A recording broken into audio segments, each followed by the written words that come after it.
Olá, pessoal. Então, vamos continuar o conteúdo da nossa disciplina de assistência farmacêutica e hoje o tema é o uso de fármaco em idosos. O conteúdo desse vídeo, então, resume as principais questões, em relação ao uso de fármacos em idosos. Então, a Organização Mundial de Saúde, ela define o envelhecimento saudável como um processo de desenvolvimento e manutenção da capacidade funcional que permite o bem-estar na idade avançada. Então, podemos entender por capacidade funcional como aquelas capacidades físicas e mentais do idoso, somado às características do ambiente que ele vive, ou seja, no contexto de vida em que está incluído esse idoso e suas relações sociais. O bem-estar, na verdade, é subjetivo, uma vez que inclui um conjunto também de expectativa, de anseios, do sentimento de realização desse idoso, além do grau de satisfação e a felicidade. Então, a OMS não define envelhecimento saudável como ausência de uma doença crônica, ou de outras restrições, mas como a construção de habilidades que vão permitir a esse idoso viver essa fase da vida da melhor forma possível. Nos países em desenvolvimento, a pessoa idosa é aquela com mais de 65 anos, de 60 anos, E nos países desenvolvidos é considerado idoso as pessoas com mais de 65 anos. O envelhecimento, nós já soubemos o conceito, que é esse processo gradativo, contínuo, natural, que ocorre desde o nascimento, passa por todas as fases da vida e está associado a um declínio das capacidades físicas, fisiológicas, existe também fragilidades psicológicas e comportamentais nesse processo. Então, a população mundial está num processo de alteração demográfica, devido à redução de taxa de nascimento, também diminuição da mortalidade e consequente aumento da expectativa de vida. O percentual de idosos, ou seja, no Brasil as pessoas com mais de 60 anos, ela representa 13% da população do nosso país, então. Mas esse percentual ele tende a dobrar nas próximas décadas, segundo as projeções do IBGE. Agora nós vamos ver em relação às alterações mais importantes na farmacocinética do idoso. Primeiro, o primeiro parâmetro farmacocinético que a gente vai ver é a absorção. Tá? Primeiro, em relação à absorção via oral, onde nós temos algumas mudanças importantes na fisiologia do idoso. Por exemplo, o aumento do pH gástrico. Então, o idoso tem uma menor produção de ácido clorídrico. Essa alteração no pH gástrico vai alterar a ionização e solubilidade de alguns fármacos. Por exemplo, vai diminuir a absorção daqueles fármacos que precisam de uma maior acidez. Como exemplo, o fenobarbital, que é um ácido fraco, ele pode requerer doses orais mais altas para obter os níveis terapêuticos. Outra alteração é no esvaziamento gástrico, que ele vai ser mais lento nos idosos, principalmente também em idosos que são acometidos por diabetes, Então, esse esvaziamento gástrico tardio, ele vai retardar a absorção e pode demorar o início do efeito. Então, ele vai aumentar aquele período de latência do fármaco. Ele também pode aumentar a degradação daqueles fármacos que têm maior sensibilidade, ao contato com ácido clorídrico, porque vai aumentar o tempo de contato com ácido clorídrico estomacal. Outra questão é a redução do fluxo sanguíneo visceral. Essa diminuição do volume sanguíneo esplênico faz com que fármacos, sejam absorvidos de forma menos completa e mais lenta. Ou seja, pode retardar ou reduzir a absorção do fármaco. As alterações na motilidade do trato gastrointestinal, então, de uma maneira geral no idoso, a gente observa uma diminuição do pico de concentração sanguínea e uma demora no início do efeito. Ou seja, como a gente viu, esse aumento, né, no período de latência. Mas existem poucos dados sobre o quanto essa alteração é significativa clinicamente, tá? O idoso também tem alterações dos hábitos nutricionais, né? E também ele apresenta um maior consumo de medicamentos sem prescrição médica, por exemplo, antiácidos, laxantes, né? Então, essas alterações, né, podem alterar tanto o pH estomacal, né, no uso de um antiácido junto ao medicamento, ou laxativo também pode diminuir a absorção num fármaco devido à alteração nessa motilidade do trato gastrointestinal.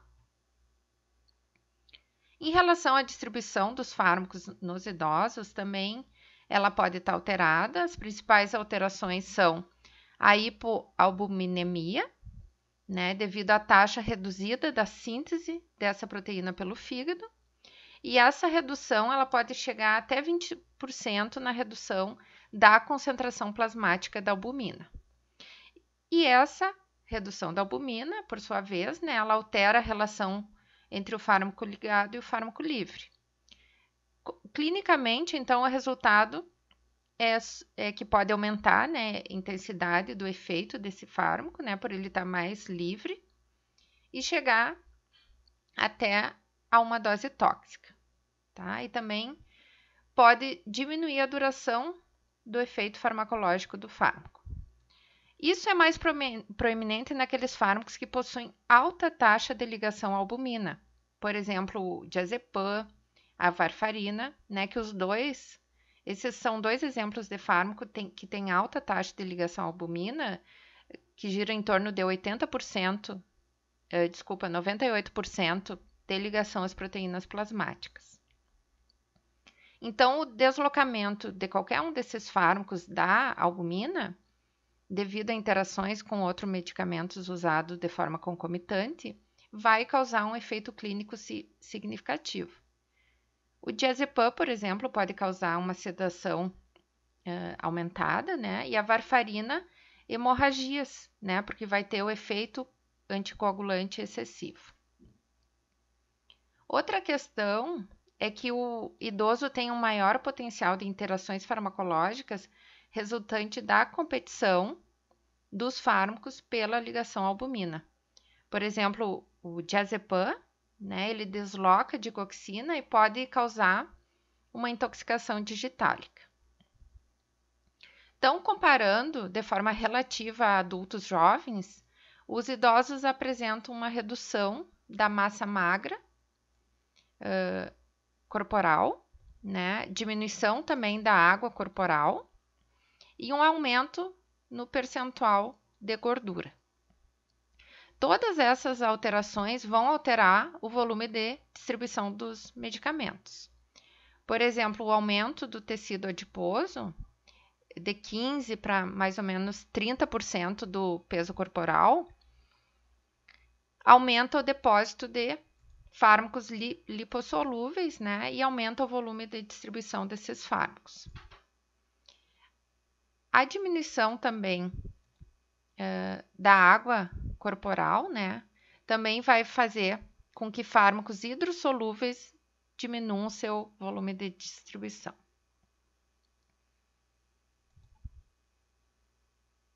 Em relação ao metabolismo, né, com o passar dos anos, também tem uma redução no tamanho do fígado, no fluxo sanguíneo hepático, em cerca de 35%, né, diminui. Consequentemente, vai diminuir a taxa de metabolismo das drogas, né, principalmente pelo citocromo P450, que reduz em cerca de 40% a sua capacidade metabólica, né, comparando a adultos jovens.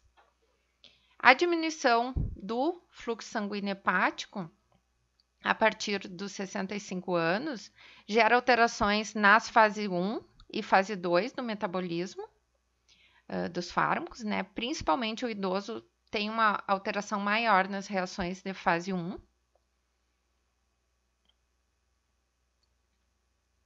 Então, essas alterações no metabolismo fazem com que alguns fármacos vão aumentar a sua meia-vida e pode alterar a biodisponibilidade daqueles que sofrem metabolismo de primeira passagem. Então, a atividade das enzimas do citocromo 450, ela declina, né?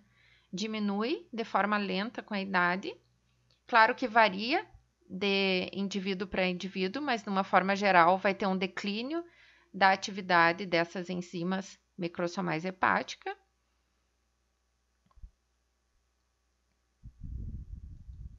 Então, resumindo, né, como são muitas as variáveis em relação ao indivíduo, ao fármaco, o metabolismo, na verdade, ele não vai variar de forma igual para todos os idosos, né? Assim como alguns podem ter taxas muito reduzidas no metabolismo dos medicamentos que ele faz uso, outros podem não sofrer alteração que seja relevante clinicamente. Então, aqui eu coloquei um resumo das principais alterações no metabolismo do idoso. Então, é redução da atividade das enzimas, a redução da massa, do volume e do fluxo sanguíneo do fígado e a diminuição principalmente das vias do metabolismo de fase 1, né, as vias oxidativas. Em relação à excreção, o que a gente deve saber? Então, como a gente sabe, né, o rim é o principal órgão responsável pela excreção dos medicamentos do nosso organismo. E esse declínio acentuado da função renal com o passar dos anos, ele vai ter muita importância clínica. Então, a capacidade de filtração glomerular, ela já começa a reduzir por volta dos 20 anos de idade, né? Lentamente vai diminuindo e pode chegar até metade, ou seja, cerca de 50% da nossa capacidade de filtração glomerular por volta dos 75 anos. Essa alteração da taxa de filtração glomerular é considerada a principal alteração fisiológica nos idosos, tá? Então, as alterações fisiológicas que afetam a excreção renal dos fármacos são principalmente reduz o fluxo sanguíneo renal, diminui o tamanho dos rins, diminui o córtex renal, diminui também o número de néfrons funcionais, ocorre uma hialinização dos glomérulos, então a redução da taxa de filtração glomerular e diminui a secreção tubular. Então, clinicamente, todas essas alterações provocam um aumento da meia-vida de muitos fármacos.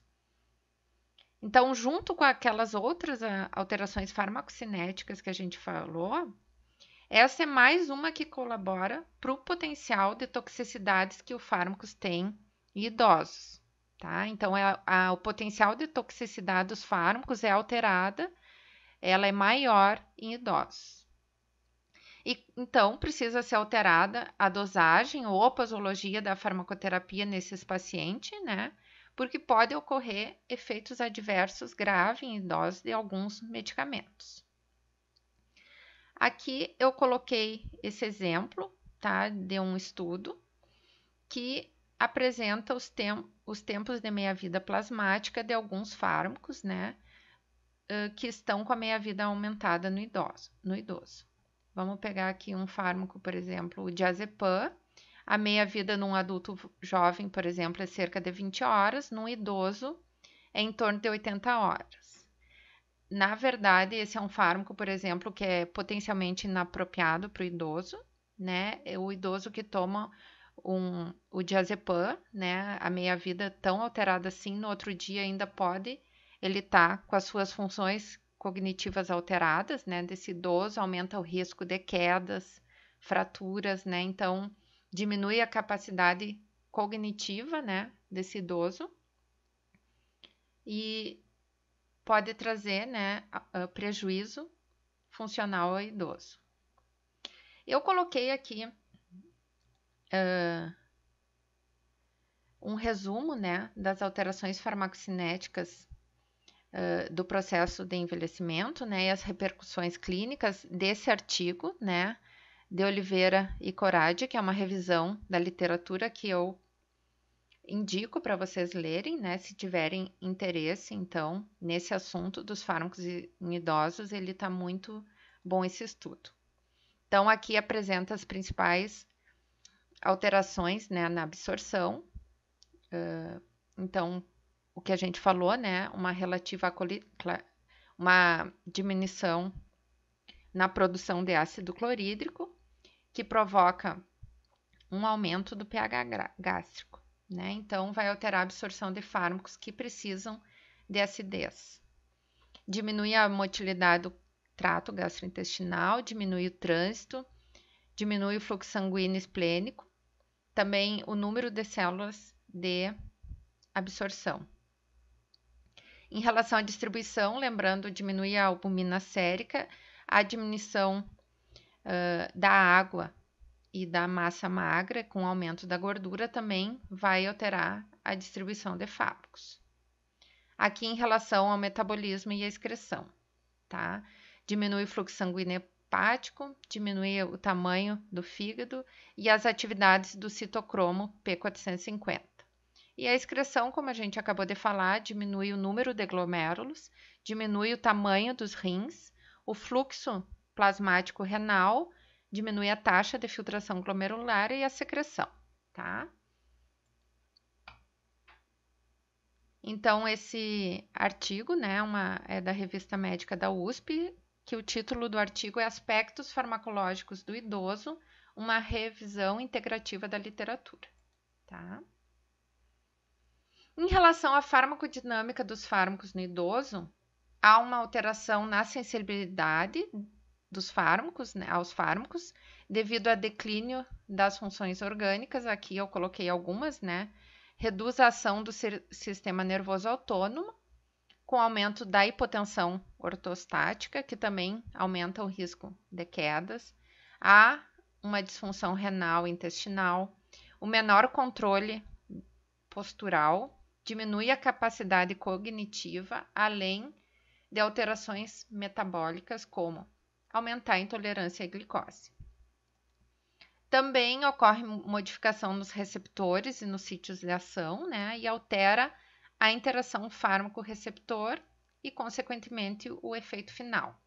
Aqui também algumas das interações mais importantes, né, que os receptores beta-adrenérgico eles estão reduzidos tanto em número, como há uma redução da afinidade deles para a ligação.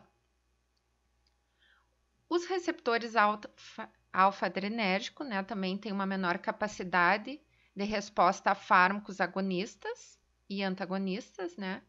Os receptores colinérgicos também reagem menos aos fármacos anticolinérgicos.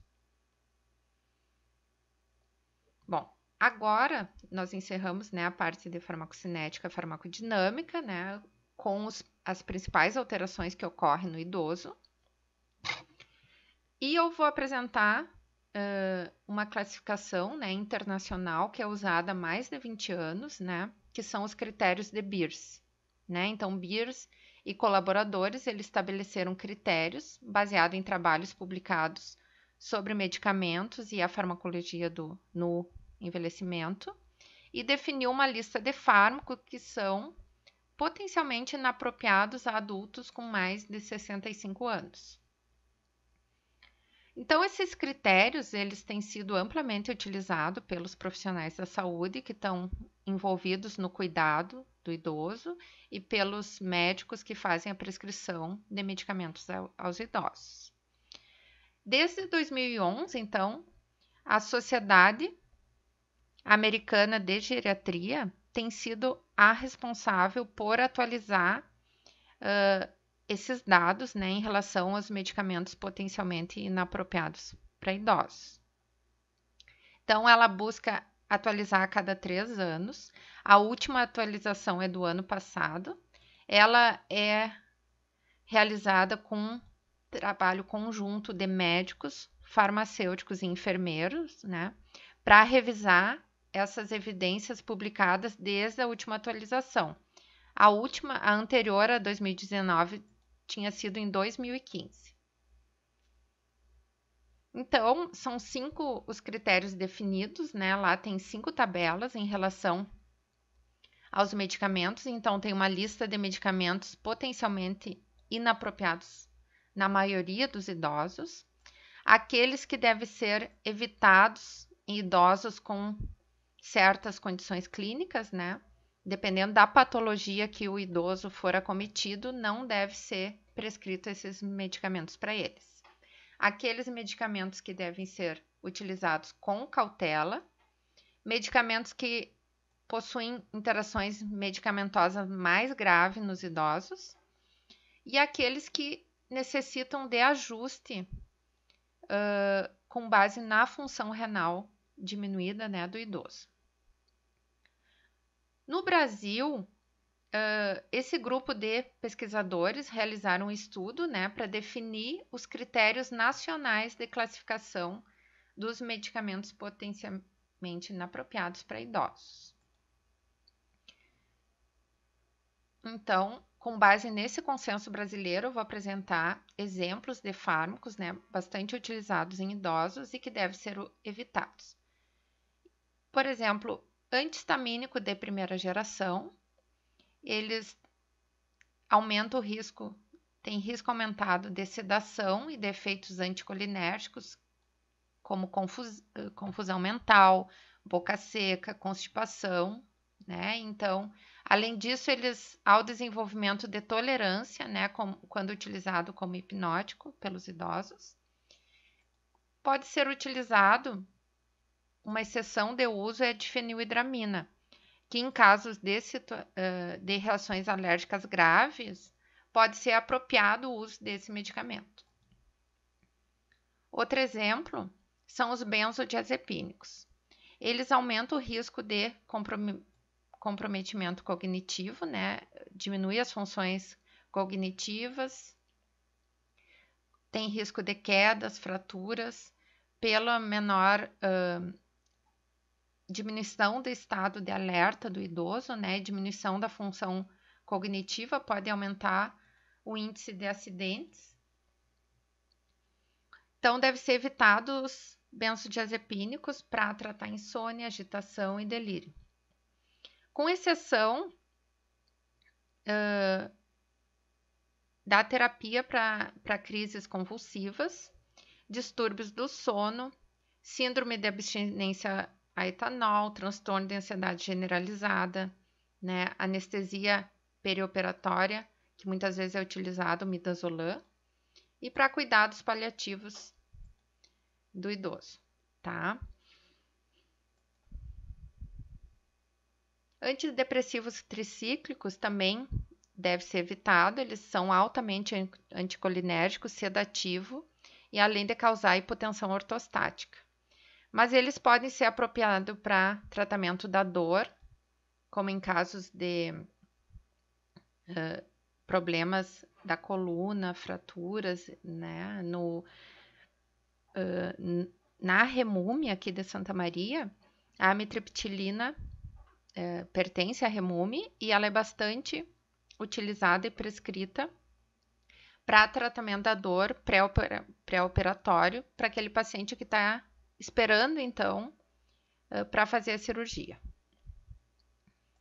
Também pode ser utilizada para depressão grave e a nortriptilina para tratamento da depressão associada à doença de Parkinson.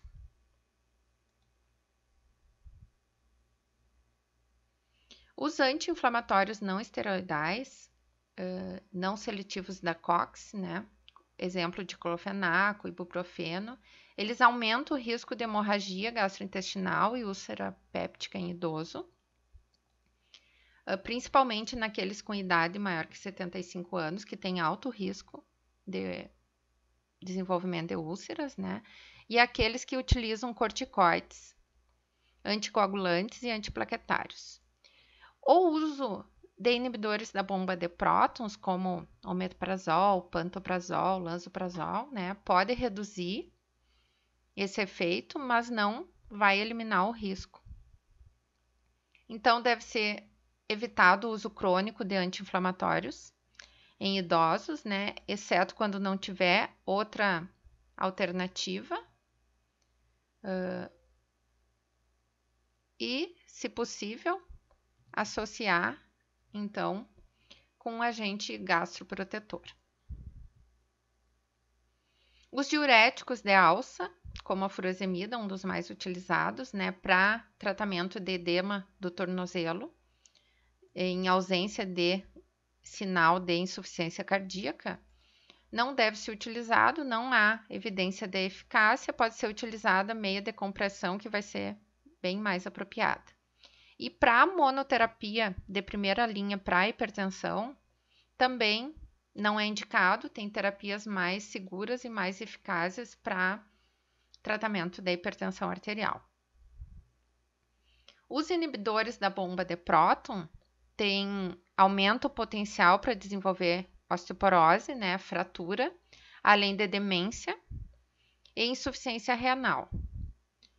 Então, deve ser descontinuado, né, antes de 8 semanas, ou reduzir a dose para o tratamento ou manutenção ou profilaxia, né, prevenção da úlcera péptica, esofagite e refluxo. Agora, fármacos que devem ser evitados se o idoso tiver determinada condição clínica.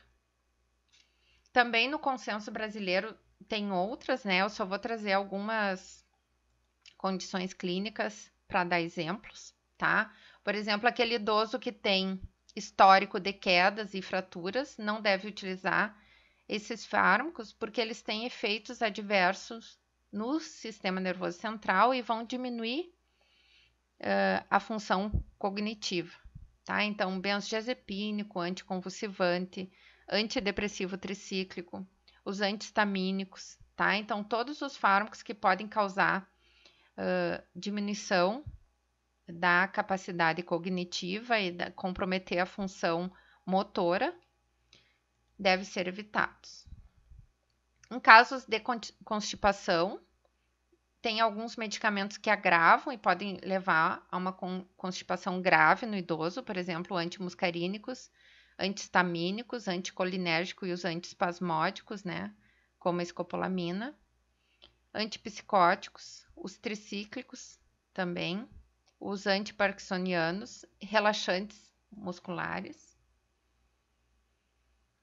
Idosos que tenham demência ou comprometimento cognitivo também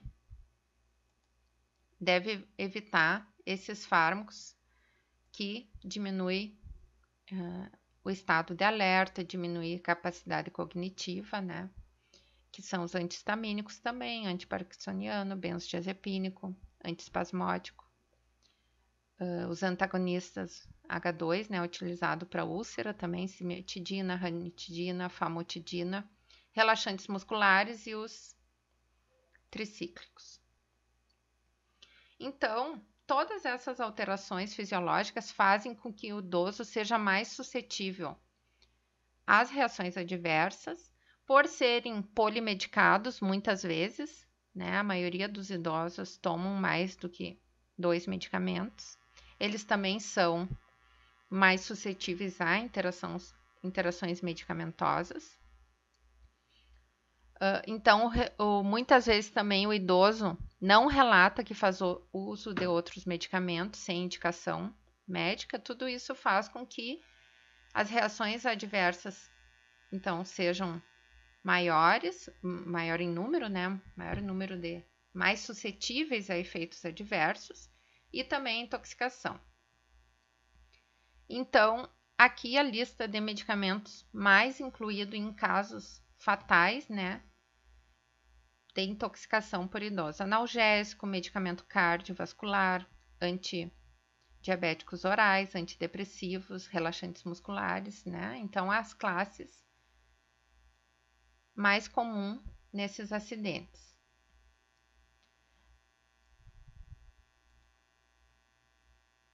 Então, nós podemos fazer o trabalho de segmento farmacoterapêutico no idoso. O idoso gosta muito de atenção, ele precisa de uma explicação mais detalhada dos medicamentos, né? Isso vai favorecer a adesão no tratamento para o idoso, porque ele tende a abandonar o tratamento se ele não entender para que é, por que é importante, né? Muitos idosos têm uma maior, então, eles são mais refratários a cumprir tratamento, tá? Então, a gente vai ver, então, avaliar, por exemplo, se há necessidade da farmacoterapia no segmento, então a gente vai verificar interações, vamos analisar o hábito alimentar, ver se não tem nenhuma interação entre o alimento, né, e o uso de medicamentos. Vamos avaliar fármacos prescrito, não prescrito, fitoterápico que ele toma, homeopático, a ingestão de álcool, né, e outras substâncias, né, que possam ser estimulantes do sistema nervoso central, alergias. Então, tudo isso vai ser feito levantamento no segmento farmacoterapêutico do idoso. Verificar se a dose do medicamento é mais apropriada para essas alterações que ocorrem no idoso, principalmente em relação à função renal e hepática, que influencia no metabolismo de fármacos. Se a forma farmacêutica é mais indicada, se a embalagem é mais indicada. A embalagem em medicamentos industrializados fica um pouco difícil de alterar. Isso é possível, por exemplo, em farmácia de manipulação. Eu já trabalhei muito tempo em farmácia de manipulação. Muitas vezes, para idosos, a gente colocava a embalagem um pouquinho maior para que ele possa manusear de forma mais fácil. Também é importante simplificar esquemas posológicos, né, por conta de problemas de memória. Eu já vou apresentar também alguns instrumentos que a gente pode utilizar para facilitar o entendimento e adesão, simplificar esquema posológico, também para esse problema de memória, para o idoso não esquecer de tomar o medicamento. Então, se ele conhecer a terapia, também vai ser mais fácil para adesão.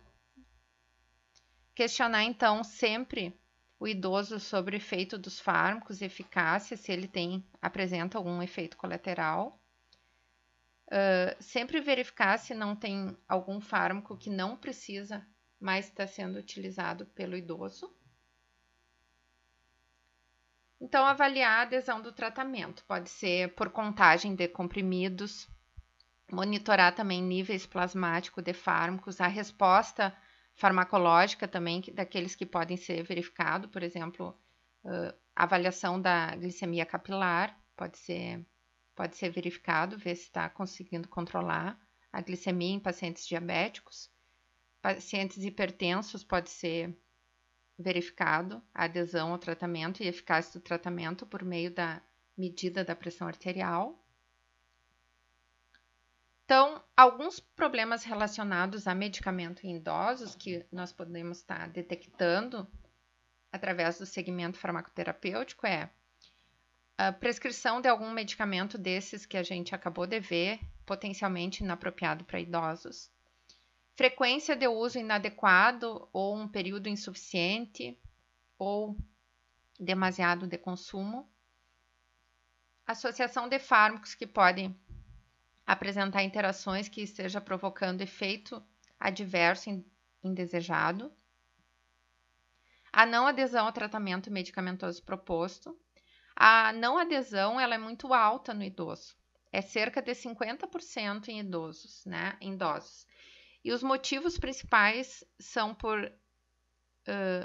principalmente por incapacidade dele de compreender as instruções mais complexas, ele acaba abandonando o tratamento, por ocorrer efeitos adversos muito desconfortáveis para o idoso, além de comprometimento mental do idoso, que faça com que ele abandone o tratamento, e muitas vezes ainda por impossibilidade dele adquirir o medicamento. Então, algumas ferramentas, né, que nós podemos utilizar para facilitar o uso de medicamento pelo idoso, né? Uma delas são os pictogramas, né? Que são símbolos que ilustram ou descrevem uma informação, né? São elementos gráficos ou figuras que elas são linguagens universais, então só de olhar já se identifica, né? E como a principal ferramenta nossa no segmento farmacoterapêutico é a informação, isso vai ainda enfatizar mais a nossa necessidade em investir em estratégias, né, que facilitem a nossa comunicação com esse paciente. Outra ferramenta que a gente pode utilizar são as tabelas, né? Então, a construção com os próprios pictogramas, né? Então, com essas figuras do sol amanhecendo, né? A lua. Então, a gente pode construir tabelas, né? Que tu coloca o medicamento, por exemplo, aqui medicamentos que tem que tomar logo ao amanhecer, antes do café, né? Em jejum. Outros que pode ser tomado com alimento, muitas vezes até para proteger o estômago desse medicamento. Aqueles fármacos que tem que ser tomado sem a presença de alimentos, então a gente coloca ou de manhã bem cedo antes do café, ou no intervalo entre o café e almoço, ou da tarde, né? Tá? Então, os intervalos a gente utiliza para aqueles medicamentos que têm interação com a alimentação. E aqueles fármacos, então, que precisam o alimento para proteger o estômago, ou que não tenham interação, né?